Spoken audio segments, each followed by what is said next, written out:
Okey, pita detik dan jangka masa detik. Okey, ringkasnya, pita detik ni adalah kertas yang berkarbon. Satu pita panjang yang berkarbon. Sementara jangka masa detik ni adalah alat yang akan merakamkan titik-titik di atas pita detik. Contohnya, bila kita pasangkan pita detik, dekatkannya pada satu alat objek yang bergerak, kita masukkan resolusi jangka masa detik.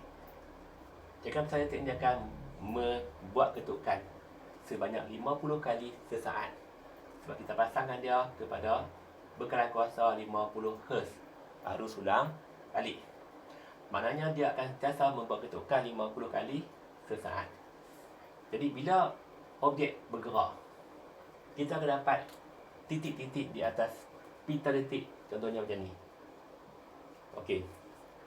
Dan jika objeknya bergerak laju, jarak di antara titik-titik ni akan jadi makin panjang. Dan jika yang ni rapat-rapat, maknanya dia bergerak dengan perlahan. Dan daripada ketukan ni 50 kali sesaat, bermaksud masa di antara titik-titik ni adalah 0.02 saat. Sama, masa ni tetap 0.02 saat. Tiap-tiap 0.02 saat dia akan buat satu ketukan. Okey. Jadi berdasarkan pita detik, kita dapat nyatakan jenis gerakan. Contohnya, kalau suatu objek bergerak seperti ini, okey, saat pertama 2 meter per saat, saat kedua pun 2 meter per saat. Ini kita panggil gerakan dengan laju yang malar. Okey, lajunya tetap malar. Okey, macam ni. Ini adalah gerakan dengan laju yang malar. Jarak di antara titiknya adalah sama sahaja panjangnya. Okey, jika ni 4 cm, ni pun 4 cm, ni pun 4 cm, sama sahaja. Jadi laju adalah kita boleh gunakan detik pertama ni bagi mencari laju. Jarak per masa. Okey, jadi lajunya adalah jarak sesarannya per masa, ataupun 4 bahagi 0.02, 402 sama dengan 200 cm per saat. Ataupun bahagi 100, kita dapat 2 meter per saat. Okey. Kita juga boleh cari lajunya menggunakan semua titik ni. Okey. Kalau ni 4, jumlah semua ni adalah 4, 8, 12, 16. Okey. Jadi lajunya adalah 16 bahagi dengan jumlah masa sini sampai sini adalah 0.02. Ada 4 semuanya. 0.08, dan kita bahagi dah, kita akan dapat juga 200 cm per saat juga. Sama dengan 2 juga meter per saat. Jadi maknanya kita boleh cari laju menggunakan detik pertama ni, ataupun semua sekali. Puratanya jumlah jarak bahagi jumlah masa. Sama sahaja. Okey, jadi sekiranya objek itu bergerak dengan contohnya macam ni, dia makin laju. Saat pertama 2 meter per saat, kemudian jadi 4 meter per saat, kemudian 6 meter per saat. Ini adalah pecutan, gerakan dengan pecutan malar, iaitu pecutannya 2 meter per saat. Every second, tiap-tiap saat dia bertambah dengan 2 meter per saat. So inilah pecutan 2 meter per saat. Dan untuk mencari pecutan, kita ada formula dia. A sama dengan V tolak U bahagi dengan T. Okey. Contohnya, kita ambil 4 tolak 2 bahagi T ni lah masa perubahan ni. 1 saat. Bukan 2, tapi 1 saat. Jadi, 4 tolak 2, 2 meter per saat. Bahagi 1 saat dapat 2 meter per saat. Okey, ataupun kita boleh ambil V yang ni. 6 tolak 2. Bahagi dengan, bukan 3, tapi 6 tolak 2, V nya 6, laju akhirnya 6, laju awalnya 2. 6 tolak 2 bahagi dengan 1, 2. Ataupun 3, terbuang 1. Kita dapat 2. Jadi 4 per 2 dapat juga 2 meter per saat. Sama sahaja. Jadi nak gunakan yang mana pun tak apa, sebagai V laju akhir yang ni, yang U ni laju awal, tak kisah. Tapi masa ni mestilah masa yang sepadan. Ni pun sama. Cuma yang ni nyah pecutan. Kita ambil 8 tolak 12 misalnya, dapat -4 per 1 dapat -4 meter per second. sama je. Jadi nak pilih V yang ni pun tak apa, ni U pun tak kisah. Tapi masanya adalah 2 saat. Bukan 3 tapi 2. Kita buang 1. 3 ni buang 1 tinggal 2. Okey. Jadi tu cara dia untuk mencari pecutan. Kena tahu V, kena tahu U dia dan masa yang sepadan. Okey, untuk kes yang untuk pecutan ni, okey, kita letaknya macam ni. Dia rapat, dia makin panjang. Okey. Dan untuk kes ketiga ni pun pecutan, tapi pecutan yang bertambah. Ni 1, 2, ni 5. Misalnya ni 1 meter per second. Ni jadi 3 meter per second. Pecutannya makin bertambah. Tidak ada nilai tetap. Kita tak boleh cari pecutannya. Okey. Jadi, apa beza di antara tiga ni? Okey. Yang ni mudah. Jawabnya sama. Yang ni dia makin bertambah. Sama dengan yang tiga ni. Okey. Yang pecutannya tu seperti ni. Okey, beza senang je. Kita boleh potong dia, tampalkan sebelah menyebelah seperti ni. Kita panggil carta pita. Kalau tiap-tiap detik ni kita potong, kita tampalkan macam ni, sama panjang saja. Okey, macam ni. Okey, bermaksud objek itu bergerak dengan laju yang malar. Okey, sama panjang. Okey, jika kita potong ini, kita tampalkan, dia akan jadi macam ni. Okey, makin panjang. Tapi pertambahannya adalah tetap. Panjang ni, beza ni sama je. Ni yang kita panggil pecutan yang malar. Okey. Nak cari pecutannya, kita cari apa ni? Cari panjang ni kita gunakan sebagai V. Cari V sini tolak dengan U, bagi masa perubahan tu. Kita akan tengok model benda tu. Okey, untuk kes ketiga ni, beza dengan ini adalah jika kita potong dia, kita tampalkan. Ni contohnya. Dia pendek, makin panjang. Makin panjang, nampak makin panjang. Tapi pertambahan panjangnya ni, okey, nampak tak ni pendek, ni panjang, lagi panjang. Tak tetap. Ni yang kita panggil pecutannya bertambah. Dan kita tak boleh guna formula ini bagi mencari pecutan seperti ini. Sekiranya kita diminta mencari pecutan, dari kita detik, dia akan bagi yang ni je. Okey, dan guna formula ini. A sama dengan V tolak U bahagi T. Dan nak cari V ni, ingat, V ni laju akhir. Okey, kita gunakan bahagian belakang ni bagi mewakili V. Okey, U ni laju awal. So, ketika dia mula bergerak, detik pertama ni kita gunakan bagi mencari laju U ataupun laju awal dia. T ni masa perubahan. Dari sini sampai ke sini. Ingat, bila kita bahagi T ni, okey, kita ambil 6 tolak 2 misalnya. T nya bukan 3 tapi 3 buang 1. Kita ambil ni, 2 saja. Itulah masa perubahannya. Jadi sini pun sama ni. Okey, misalnya V tolak U bagi T dia. Ni, T dia ni. Okey, kalau ni 1, 2, 3, 4 detik, kita ambil 3 detik sahaja. So, 0.02 kali 3 dapat 0.06. Bukannya 0.08 seperti kita mencari laju malar tadi. Untuk pecutan dia berbeza. Kita nak masa tu masa perubahan. Kita akan tengok kemudian. Kalau kita diminta mencari pecutan daripada pita ini. Okey, kita ada formula. A sama dengan V tolak U divide by T. Okey. Ingat pita ni, kita lekatkan pada satu objek yang bergerak. Jadi jika objek itu bergerak jauh, maka kita akan dapat pita yang panjang. Panjang pita ni mewakili jarak objek yang bergerak. Dan okey, dari pita ni kita boleh ukur panjang tiap-tiap detik ni. Dan ingat, tiap-tiap detik ni masanya adalah 0.02 saat. Sama je, 0.02 saat. Bezanya panjang ni. Dia semakin panjang, dan panjang ni nak cari, kita kena ukur dah. Okey. Detik pertama ni kita boleh gunakan bagi mewakili U. Okey. Ketika ni objek mula bergerak. Detik ni detik pertama yang akan direkodkan oleh jangka masa detik.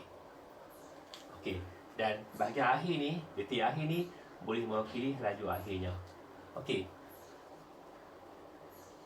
Laju awal ni, okey. Formula laju lah sesaran per masa S over T. Ni pun sama. Laju akhir juga S over T. Itu dia punya formula bagi laju. Okey, untuk detik pertama ni sesarannya adalah 2 cm. Bahagi dengan 0.02 saat. 200 per 2 kita dapat 100 cm per saat. Okey. Jadi maknanya untuk mencari hal laju kita gunakan sesaran per masa dia. Sesaran per masa dia. Sama dengan ini. So, sesarannya adalah 4 cm. Bahagi dengan 0.02 saat juga. Sebab sedetik ni 0.02 saat. Kita ambil sesaran bahagi masa dia. 400 per 2 kita dapat 200 cm per saat. Laju akhirnya. Okey, sekarang kita dah ada dah laju akhir, laju awal pun dah ada dah. Jadi kita boleh gunakan formula A sama dengan V tolak U divided by T. Okey, V ni adalah 200 cm per saat sebenarnya. Tolak dengan 100 laju awalnya cm per saat. Bahagi dengan T dia penting. T ni masa perubahan. Bukan jumlah masa ni. Masa perubahan tu okey, dari sini kita bilang 1, 2, 3, 4, 5 je. Kalikan dengan 0.02. Ataupun kita bilang detik, 2, 3, 4, 5, 6 detik. Tolak 1, tinggal 5 saja. Mesti tolak 1. Okey, kali dengan 0.02 dapat 0.1 saat. Dan kalau kita kira ni, kita dapat 200 tolak 100 cm per saat. Tolak tinggal 100 bahagi dengan 0.1 saat, kita akan dapat 1000 cm per saat. Okey, itulah jawapan dia. Pecutan cm S nya masih kuasa negatif 2. Kalau laju cm S negatif 1. Okey, katakanlah kita ada soalan yang mana pita detiknya jarak di antara titik ni terlampau rapat. Okey, nak ukur guna pembaris pun terlampau sukar sebab rapat sangat. Jadi kita boleh gabungkan titik-titik ni mungkin 5 detik bagi mewakili 1 detik sekarang. 5, 5, 5. Ataupun mungkin kita gunakan 4 detik ke 3 detik, tak kisah, asalkan jarak tu dah dapat kita ukur. Okey, di sini cikgu menggunakan 5 detik bagi mewakili 1 detik yang baru. Jadi maknanya sekarang ni masa bagi 1 detik baru ni adalah 0.1 saat, iaitu 5 kali dengan 0.02. Okey, ini pun sama, 0.1 saat, ini pun juga 0.1 saat. Jadi sama macam sebelum ni, kita juga gunakan formula yang sama, iaitu A sama dengan V per U divided by T. Okey, di mana laju awalnya adalah di bahagian atas ni. 5 detik pertama ni mewakili laju awal. Dan 5 detik akhir ni mewakili laju akhir. So, laju adalah sesaran per masa. Di sini 2 cm bahagi dengan 0.1 saat. Kita dapat 20 bagi 1, 20 cm saat negatif 1. Yang ni pula sama juga S over T.